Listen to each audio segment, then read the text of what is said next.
back in. It's the recruiting roundup. Jason Jewell, Jared Cohen inching closer and closer to signing day, which means more commitments are coming down. We're going to jump right into it, Jason. We had 3 commitments in the past week. The first one, the newcomer to Arizona this year, Saguaro's JT Nettleton, he committed over the weekend. Yeah, he took an official visit to South Dakota State, and the Jackrabbits, they're a very good FCS program, been to the playoffs and done very well recruiting in Arizona. They got JT, and I'm actually surprised that no smaller FBS type schools jumped on JT. I think the Jackrabbits are getting a steal at him. Yeah, completely agree. Absolutely talented player, one of the best two-way players in the state this season. Really made an impact in his only year in high school in Arizona. The second commitment, very talented player that had a great high school career, Rajon Merriweather, announced his commitment. Yeah, he committed to Lafayette. Now, Lafayette's a school in the Patriot League, and they just started having scholarships. There was a 1AA non-scholarship in the past, so he's going to go there and get a great education. He was offered by NAU prior to his junior year, but he ended up taking that offer from Lafayette. Yeah, so the Basha running back makes his commitment. Another commitment coming out of Basha, Dylan Udall. He committed to Adams State. And then finally, the last commitment to bring Jason, Santana Sterling out of Hamilton. He's going to be playing Pac-12 football. Yeah, he decided he's going to go to Arizona State. He's actually taking the offer is a gray shirt offer, meaning he will not enroll next August. He will delay his enrollment one semester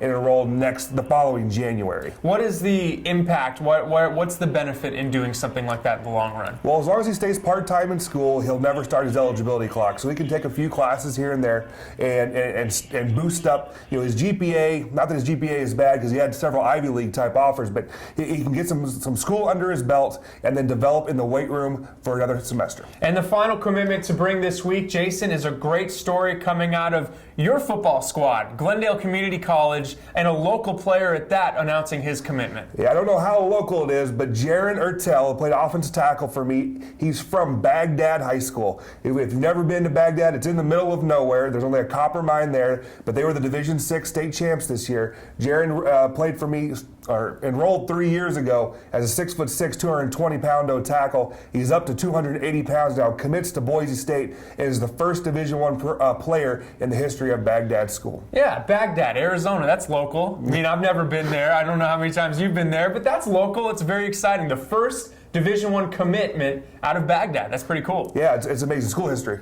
So that's awesome. Let's get to a few offers really quickly before we go on this edition of the Roundup.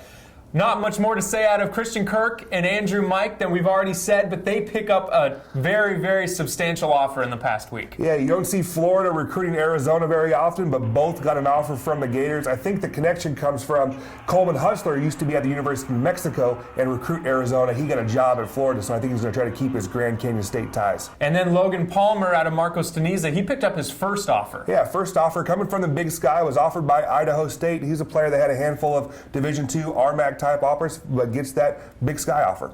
And we know Air Force loves to recruit here in the Valley. They had 2 offers thrown out to players this week. The first one to Mountain Point's Mitchell Fraboni, and the second one to Liberty's Zach Neal, whose recruitment has really picked up over the last couple weeks. Yeah, it was offered by Army most recently as well. So there you have it. There is this week's recruiting roundup. We got another one to bring you later in the week because I'm going to talk to the head coach of an all-star game that's coming up next week. We'll bring you all the details. But until then, Jason Jewell, Jared Cohen, this has been the recruiting roundup on Sports360AZ.com.